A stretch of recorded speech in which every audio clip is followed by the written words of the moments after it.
За хувийн нэмэлт тэтгэврийн тухай хууль орж ирж байна. Энэ бол маш чухал ийм хууль болж байгаа. Иргэд маань ирээдүйдээ зориулсан энэ тэтгэвэр хоримтлыг бий болгох ийм сайн боломж бүрдэж байна. Тэгээ энэ хууль дээр нэг шин санаа орж ирж байна. Энэ бол хувийн тэтгэврийн сан гэдэг. Энэ тэтгэврийн сангаар дамжиж иргэд маань ирээдүйн тэтгэвэр тэтгэмжийн сангаа хадгаламжаа бий болгох нь л дээ. Тэгэхээр энэ ер нь ямар байгууллагаар зохион байгуулагдах юм бэ? Санхүүгийн байгууллага байх юм уу? Хязгаарлагдмал хариуцлагатай компани байх юм уу? Банк ус байх юм уу? Тэгээ энийг хяналтыг хэрэгжүүлэх байгууллага Монгол банк юм уу? Санхүүгийн зохицуулах хороо юм уу? Хэрвээ санхүүгийн зохицуулах хороо бол энэ олон байгууллагуудыг хянаж барах уу? Энэ яа тэгэхээр яг энэ хадгаламжтай ижилхэн, банктай ижилхэн энэ бол маш том цар хүрээтэй ийм байгууллагуудын бүтэц бий болох гэдэг шүү дээ. За тэгээ хоёрдугаарт нь бол энэ даатгалаар бас хамгаалагдсан байх хэвээр. Ингэж олон талаар хамгаалагдчихэж, хяналтын бүтцэн сайн, системийн хувьд сайн хамгаалагдсан, даатгалаар хамгаалагдчихэж энэ урт удаан хугацааны ирээдүйн хадгаламжийг эргүүлээд өгөөчтөө иргэдтэй буцааж өгөх энэ бүтэц бий болох шүү. Иргэдийн зүгээс бас нэг юм асуучмаар байна. Иргэд маань бас ирээдүйдээ зориулаад хадгаламж бий болгох гэж байгаа.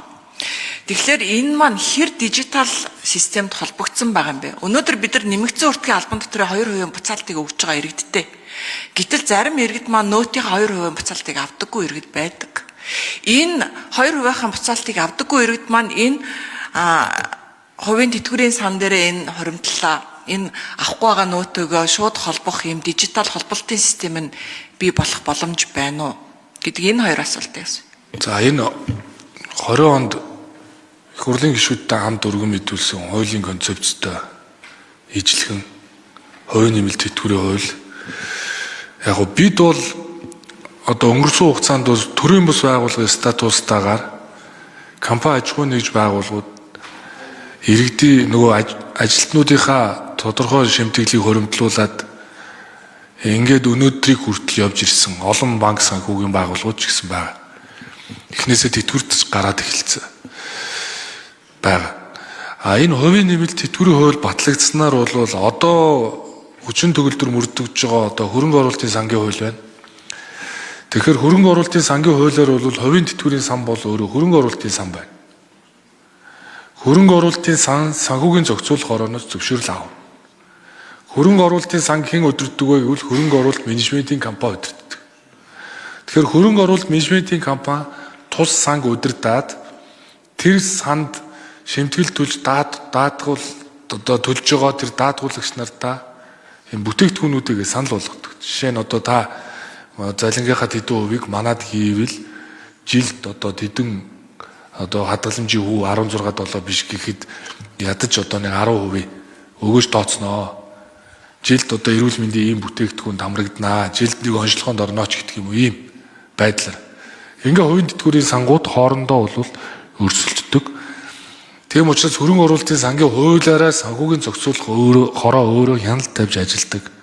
Тэгэхээр хувийн тэтгэврийн сан бол санхүүгийн зохицуулах хорооноос зөвшөөрөл авна гэсэн үг. Тэгэхээр одоо бол хувийн тэтгэврийн сан гэд бие даасан хуульгүй мөртлөө хөрөнгө оруулалтын сан байгуулад ийм тэтгэврийн хуримтлал аваад ингээд шимтгэлээс нь аваад өгөөжийг нь бодоод ажиллаж байгаа ийм төрийн бус байгууллага энэ статустай, компани иж статустай ийм байгууллагууд бол байдаг. Хууль гарснараа бол хувийн тэтгэврийн сан бол өөр давхар үйл ажиллагаа явуулахгүй зөвхөн тэтгэврийн сангийн үйл ажиллагаа явуулна. Санхүүгийн зохицуулах хороонд бол хяналтаа хэрэгжүүлнэ. Тэгээ нөгөө Custodian банк бүртгэл хяналтаа тавина. За гол нь ажилтан шимтгэлээсээ хувийн тэтгэврийн санд төлөё гэж хүсвэл тийшээ төлсөн хэсэг дээр нь татварын хөнгөлөлт өгж байгаа байхгүй. Энэгээрэл маш том дэвшил. Тэгэхээр энэ бол нэг албан журам юм биш. Сайн дурын хэлбэртэй цалингаасаа хувийн тэтгэврийн санд өгье. Тэгэхээр энэ тэтгэврийн тогтолцооны 3 тулгуурт байх бодлогын шинэ ийм тулгуурыг бий болгож байна гэсэн үг. Тэгэхээр нийгмийн даатгалын сангаас тэр хувийн тэтгэврийн сангаас ч тэр тэтгэвэр авах болцоог бүрдүүлж байгаа. Энэ ч чинь иргэдээс татан төлрүүлэх гэдэг юм л да хөрөнгө. Тэгэхээр санхүүгийн зохицуулахороо бол одоо хөрөнгөний зах зээлийг хариуцж байгаа, банк усуудыг хариуцж байгаа. Банк ус бол өөрийнхөө хөрөнгөөр эргэлддэг. Тэгэхээр тэр утгаараа санхүүгийн зохицуулах оронд хяналтын хувьд хамаагүй ер нь хөнгөн байдаг. Одоо энэ иргэдийн хөрөнгийг татан төлрүүлэх гэж байгаа болохоор энэ бол маш эрсдэлтэй. Өмнө нь бид нар бас энэ санхүүгийн хоршоо гэд бас маш олон хүмүүсээс ингээд хөрөнгө төлрүүлээд дампуурсан ийм одоо туршлага, гашуун туршлага байгаа. Тэгэхээр энэ шиг бас юм болчихгүй. Монгол банкн дээр энэ хяналтыг бол маш сайн тавьдаг энэ арилжааны банкуудын энэ хяналтынхаа функц дээр анхаараач л гэж хэлж байгаа. Тэгээд нөт дээр бол бас асуух гэдэг байгаа байхгүй. Тэр нөт бид нар ерөөсө хэрэгэлдэг хүмүүс байж байгаа ш. Тэрийг бол автоматар нь холбочвол зөвхөн энэ сан рууч биш, эрүүл мэндийн даатгалын сан руу ч юм уу тийм ээ. Аль нэг хэрэгцээ. Тэгээ ер нь хувийн тэтгэврийн сан бол хөрөнгө оруулалтын сан. Тэгэхээр хөрөнгө оруулалт менежментийн компани удирдаад эхлэхээрээ санхүүгийн зохицуулах оронд одоо хяналтаа давиулаад ингэ явна. Тэнд бүртгүүлнэ. Тэгэхээр хувийн тэтгэврийн санд шимтгэд төлөөд хамрагдж байгаа даатгуулагч нар бол өөрөө одоо тэр засгийн газрын бонд авах юм уу, үнэт цаас авах юм уу, хувь хувьцаа авах юм уу гэдгийг бол өөрөө тэрэн дээр одоо санд оролцогч нар бол өөрөө шийдвэр гаргалтанд оролцсон гэсэн үг байхгүй. Тэгэхээр мэдээж тэр сан чи өөрөө ашигтай ажиллахын тулд тэр хөндлөнгийн менежментийн компани тэр хөрөнгийг удирдна. Тэгээ ер нь бол ингээд иргэн болгоны хуримтлалтай тийм сангал тийм asset management хийн гэдэг л ийм л үг. Тэр яг даатгуулагчид нэмэлт баталгаал өгж байгаа гэсэн. Яг ер нь хувийн нэмэлт тэтгэврийн бол батлагдахаар хөрөнгө оруулалтын сан байгуулагдж байгаа учраас энэ хувийн тэтгэврийн сан бол өөрөө яг хөрөнгө оруулалтын сангийнхаа хуулийн дагуу л явна. Тэгэхээр энэ хөрөнгө оруулалтын сангийн хуулийн зааснаар бол тэр тузын гишүүдийн шалгуур шаардлага бол хуулиндаа бий. Хараа тус гишүү хэн байх вэ гэдгийг бол тодорхой заасан. За туз бол 9-өөс багагүй гишүүнтэй. Тэр шаардлагуудыг бол яг хөрөнгө оруулалтын сангийн тузын зарчмын дагуу. Яагаад тэгэхээр хөрөнгө оруулалтын сан байгуулахад бол санхүүгийн зохицуулах ороноос өөрөө зөвшөөрөл авдаг. Тэгэхээр тэр шаардлагуудаараа л явна гэсэн. Тэгэхээр тэр санг бол мэрэгжлийн одоо хөрөнгө оруулалтын одоо менежментийн компани удирдна гэдэг бол хаана хариуцлагаж байгаагийн илэрхийлэл. Тэрээс өнөөдөр бол жишээ нь голомтын тэтгэврийн ууган сан гээл байна, тэр ардын сан байна, зөндөө сангууд байна. Зарим компаниуд энийг одоо хуулийн хүрээнд биш зүгээр нэг юм даатгалын компани хэлбэрээр төрийн бус байгууллагын хэлбэрээр ингээд зохион байгуулалт байсан. Гэхдээ эдгээр хүмүүс тэтгэврт гарахад сан хэрвээ одоо эрсдэлд орвол яах вэ гэдэг дээр одоо хүртэл хуйлгууд яваад байна. Тэгэхээр одоо энэ хувийн тэтгэврийн санд шимтгэл төлсөн иргэдийг бас хамгаалах гэж байгаа бодлого бол энэ хувийн тэтгэврийн сангийн эргэцүү орчин статус бий болж байгаа явдал мөн. Энэ эрсдлээс сэргийлээ. Тэгхгүйгээр одоо ингээд зүгээр нэг юм компани хуулийг бариад эсвэл нэг юм төрийн бус байгууллагын заримаар статустайгаар ингээд явуулаад байвал энэ өөр маш их эрсдэл дагуулах учраас хуулийг наривчлан зохицуулж өгж байгаагийн гол шалтгаан бол одоо бас хувийн тэтгэврийн сангаас тэтгэврт гарсан хүмүүсийг бодж байгааг илэрхийл. 6 жил өнгөрөхөд энэ хувийн тэтгэврийн санг байгуулаа явсан байсан бол өнөөдөр санхүүгийн захыг ямар бодтойгоор дэмжих байсан бол ямар олон хүмүүс тэтгэврт одоо гарах байсан болоо гэж одоо бодоход бол цаг хугацаа хайрын.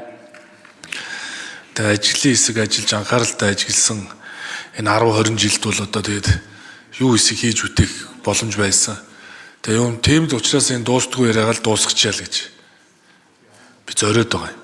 Тэгээ манай засгийн газар бол энэ асуудлуудыг барьж аваад ингээд зөрөгтэй энэний ард гарна. Ерөөсөө тэтгэврийн шинжил гэдэг бол давхар хөрөнгөний зах зээлийг дэмжих бодлого шүү.